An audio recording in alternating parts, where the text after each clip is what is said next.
Selamat datang. Hari ini kita bakal ngulik sesuatu yang menurut saya unik banget. Jadi anggap saja kita ini baru diberi akses ke sebuah manual tentang manusia dan sumber kita adalah kumpulan ayat dari Al-Qur'an. Misi kita hari ini adalah membongkar manual ini bareng-bareng. Kita akan mulai dari spesifikasi dasar atau setelan pabrik manusia, lalu kita lihat 3 model pengguna yang digambarkan, dan terakhir kita lakukan stress test gimana model-model ini bereaksi dalam berbagai skenario hidup. Siap? Mari kita mulai. Oke, untuk paham manual ini, kita harus mulai dari halaman pertama, penciptaan. Sumber kita langsung menempatkan manusia di posisi yang tinggi banget ya, sebagai khalifah atau manajer di planet ini. Ada dialog menarik di surah Al-Baqarah ayat 30, antara Tuhan dan para malaikat.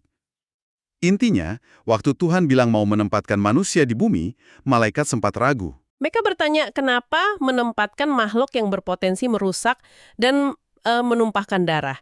Tapi jawaban Tuhan singkat dan misterius. Aku mengetahui apa yang tidak kamu ketahui. Nah, dialog pembuka ini luar biasa penting. Ini kayak adegan pertama dalam sebuah drama besar gitu. Sejak awal, panggungnya itu udah disiapkan untuk menunjukkan dualisme fundamental dalam diri manusia. Di satu sisi ada potensi luhur yang luar biasa, peran sebagai khalifah yang diberi pengetahuan. Tapi di sisi lain, ada bayang-bayang gelap, potensi destruktif yang dikhawatirkan malaikat. Jadi, sejak detik pertama, kita udah tahu bahwa menjadi manusia itu, ya, tentang mengelola dua kutub ini. Nah ini dia. Jadi kita punya potensi jadi manajer planet, tapi di saat yang sama kita juga punya potensi merusak. Dan kalau kita gali lebih dalam di spesifikasi dasar ini, ada beberapa sifat bawaan lain yang terus terang, jujur banget. Misalnya di surat An-Nisa ayat 28, disebut kita ini diciptakan dhaifan, lemah. Apa maksud lemah di sini ya? Fisik atau ada makna yang lebih dalam? Itu pertanyaan yang bagus sekali. Lemah di sini bukan sekedar lemah fisik, tapi mencakup kelemahan psikologis dan juga spiritual. Lemah terhadap godaan, lemah menghadapi tekanan emosi, lemah dalam konsistensi. Anggap saja ini bagian dari factory settings kita. Selain lemah, ada juga ajula di surah Al-Isra, artinya tergesa-gesa. Ini bukan cuma nggak sabar ngantri, tapi keinginan kita akan hasil instan dalam segala hal. Karir, spiritualitas, kebahagiaan, semuanya. Oke. Jadi setelan bawaan kita itu lemah dan tergesa-gesa. Terus ada lagi yang menarik di surah Al-Kahf ayat 54. Dibilang manusia itu aksara syai'in jadala, makhluk yang paling banyak membantah. Dan puncaknya, di surah Ibrahim ayat 34 ada deskripsi yang cukup nusuk ya. La zolumun kafar, sangat zolim dan sangat ingkar. Kalau digabung, potretnya jadi agak suram ya. Lemah, tergesa-gesa, suka membantah, dan cenderung ingkar. Kelihatannya nyamar suram kalau dilihat terpisah. Tapi, coba kita lihat ini bukan sebagai vonis, melainkan sebagai deskripsi jujur tentang medan perjuangan internal kita. Ini bahan mentahnya. Potensi luhur sebagai khalifah itu tujuannya, sementara sifat-sifat ini adalah tantangan bawaan yang harus kita kelola. Justru karena adanya perjuangan inilah, pilihan kita jadi bermakna. Dan bagaimana kita merespon perjuangan inilah yang akan membentuk kita menjadi salah satu dari 3 model pengguna yang kita bahas selanjutnya. Nah itu transisi yang pas banget. Karena menariknya, sumber ini seolah nggak membiarkan kita menebak-nebak ya. Tepat di awal surah Al-Baqarah, kita langsung disajikan 3 cetak biru atau profil karakter manusia. 3 jalur utama gitu. Mari kita mulai dengan yang pertama, profil ideal. Al-Mutakin, orang yang bertakwa. Di ayat 2-5 digambarkan mereka itu intinya percaya pada yang gaib, disiplin spiritual dengan sholat, dan peduli sosial dengan berbagi rezeki. Tepat. Perhatikan 3 pilar itu. Ini bukan potret orang yang soleh secara individual saja. Ada pilar keyakinan, iman kepada yang gaib. Itu fondasinya. Lalu pilar disiplin diri, mendirikan sholat. Tapi yang krusial, ada pilar ketiga, dampak sosial, menafkahkan rizki. Kombinasi inilah yang menurut sumber ini menghasilkan output berupa huda, petunjuk, dan muflihun, keberuntungan. Jadi, profil ideal ini adalah tentang keseimbangan, batin, ritual, dan kontribusi nyata ke masyarakat.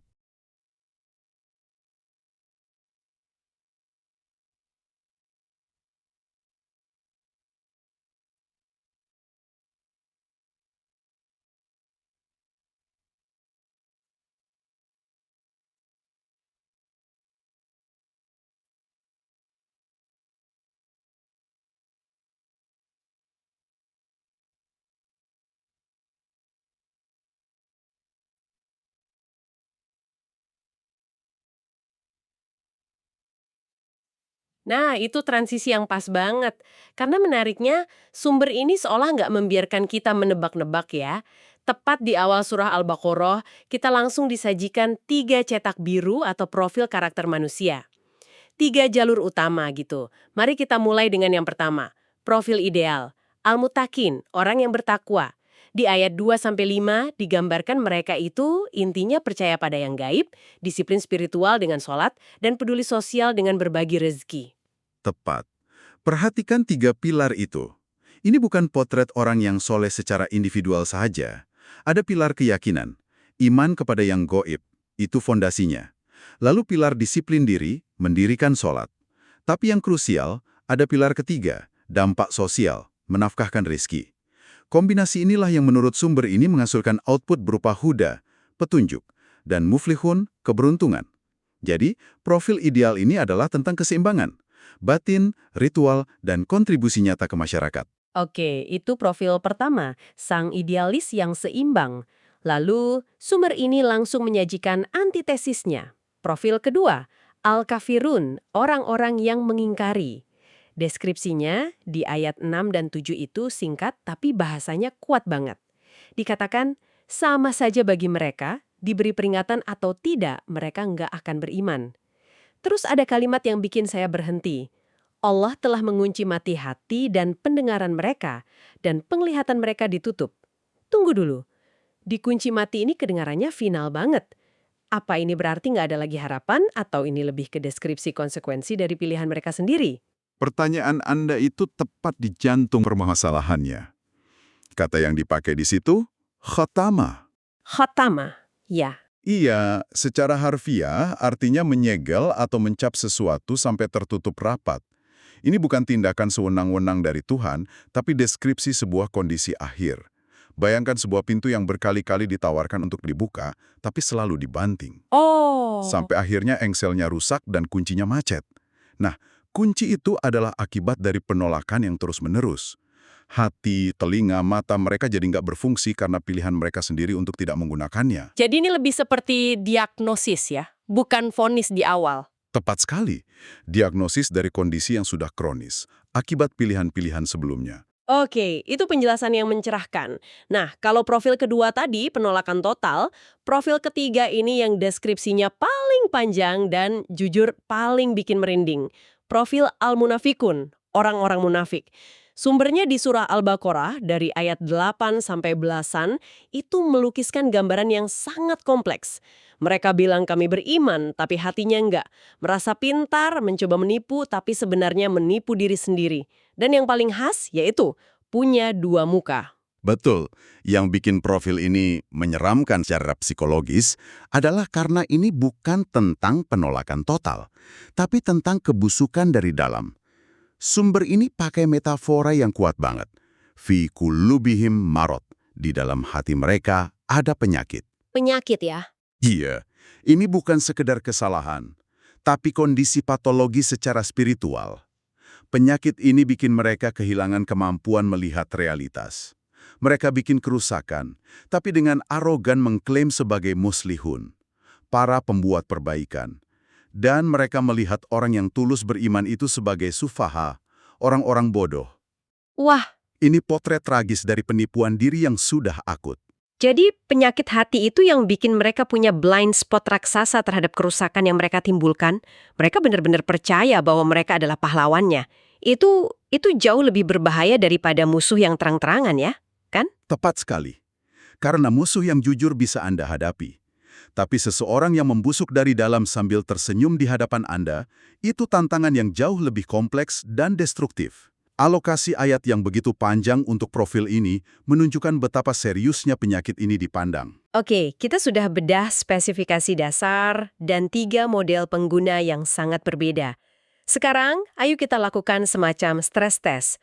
Bagaimana manusia dengan kecenderungan bawaannya bereaksi terhadap pasang surut kehidupan. Yang pertama dari surat Al-Isra ayat 83. Dikatakan, kalau kita diberi kesenangan, kita cenderung berpaling dan sombong. Tapi begitu ditimpon musibah, kita langsung putus asa. Pola ini rasanya familiar sekali. Sangat familiar. Kita bisa lihat pola ini setiap hari di media sosial, kan? Saat hidup lagi bagus, karir menanjak, postingannya tentang hustle, blessed. Tapi begitu kena masalah, PHK, atau putus cinta, captionnya langsung galau dan mempertanyakan segalanya. Ini cerminan langsung dari factory setting kita tadi. Sifat kafar atau ingkar saat senang, dan sifat doif atau lemah yang jadi keputusasaan ya'usa saat susah. Pola yang sangat manusiawi dan ternyata sudah dipotret dengan akurat ribuan tahun lalu. Ada contoh lain yang lebih dramatis lagi, masih dari surah Al-Isra, di ayat 67, ini tentang respon kita saat terdesak versus saat sudah aman. Skenarionya adalah orang-orang yang terombang-ambing di tengah lautan badai. Di saat itu mereka melupakan semua sesembahan lain dan hanya berseru kepada Tuhan Yang Esa. Tapi, begitu mereka diselamatkan dan menjejakkan kaki di daratan, mereka berpaling lagi. Ini potret psikologis yang kuat sekali. Betul. Ini potret tentang bagaimana kondisi ekstrim bisa mengupas semua lapisan ego dan kepalsuan kita, menyingkapkan fitrah atau esensi terdalam kita. Dalam kondisi terancam nyawa, saat semua ilusi kontrol kita lenyap, naluri kita mencari pegangan pada sesuatu yang absolut. Momen kejujuran ya. Momen kejujuran spiritual yang paling murni. Masalahnya, seperti digambarkan di ayat itu, ingatan manusia sangat pendek. Begitu rasa aman kembali, daratan dipijak, zona nyaman pulih, lapisan-lapisan ego, kelalaian, itu tumbuh lagi. Dan kita kembali berpaling. Seolah-olah momen di tengah badai itu nggak pernah terjadi. Dan terakhir, ada satu lagi aspek fundamental yang jadi arena ujian kita. Kecintaan pada hal-hal duniawi. Dalam surah Ali Imran ayat 14 disebutkan, Zuyina linnas, dijadikan indah pada pandangan manusia, kecintaan pada pasangan, anak, harta, dan seterusnya. Kata dijadikan indah ini menarik, seolah ini bukan dosa, tapi memang settingannya dibuat begitu. Tepat sekali. Kata kunci zuyina itu mengubah segalanya. Ini bukan ayat penghakiman, tapi ayat deskripsi. Ini memberitahu kita bahwa ketertarikan pada keindahan duniawi ini adalah fitrah, sesuatu yang ditanamkan dalam diri kita. Inilah arenanya, panggung ujiannya. Kecintaan pada keluarga atau keinginan untuk sukses itu bukan sesuatu yang buruk secara inheran. Yang jadi ujian adalah, apakah keindahan ini jadi tujuan akhir yang bikin kita lupa, atau jadi sarana untuk berbuat baik dan bersyukur? Bagaimana kita berinteraksi dengan keindahan inilah yang pada akhirnya membentuk karakter kita. Luar biasa. Jadi, kalau kita rangkum, perjalanan kita membongkar manual ini. Kita mulai dari spesifikasi dasar manusia yang punya dua potensi. Sebagai khalifah, tapi juga dibekali kelemahan bawaan. Lalu, respons kita akan membentuk kita jadi salah satu dari 3 profil. Si bertakwa, si penolak, atau si ambigu yang berpenyakit hati. Dan semua ini diuji dalam skenario nyata kehidupan. Cara kita merespon nikmat, musibah, dan keindahan dunia. Tepat sekali. Pada akhirnya, sumber-sumber ini berfungsi seperti cermin yang sangat jujur. Saat kita melihatnya, kita bisa mengenali sebagian dari diri kita dalam setiap deskripsi. Sedikit sifat tergesa-gesa di sini, sedikit kecenderungan berpaling di sana. Ini membawa saya pada satu ayat penutup yang mungkin bisa Anda bawa pulang untuk direnungkan. Dari surah Al-Insyiqaq, ayat 6. Silakan. Ayat itu berbunyi, Ya ayyuhal insanu innaka kadihun ila rabbika kadhan famulaqih.